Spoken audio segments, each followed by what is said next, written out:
In this video, I will guide you through the steps to disable the messaging feature on your Facebook page.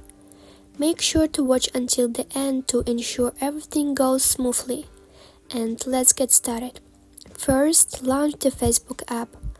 Once you are in, tap on the menu icon. Next, we need to switch from your personal profile to your page. To do this, click the arrow here and select your page from the list. After that, head back to the menu and tap the gear icon to access settings and privacy. Now, use the search function to look for messages. This will help you quickly locate the options that allows people to message your page. Now, just tap on that option and you will see how to turn off the messaging feature.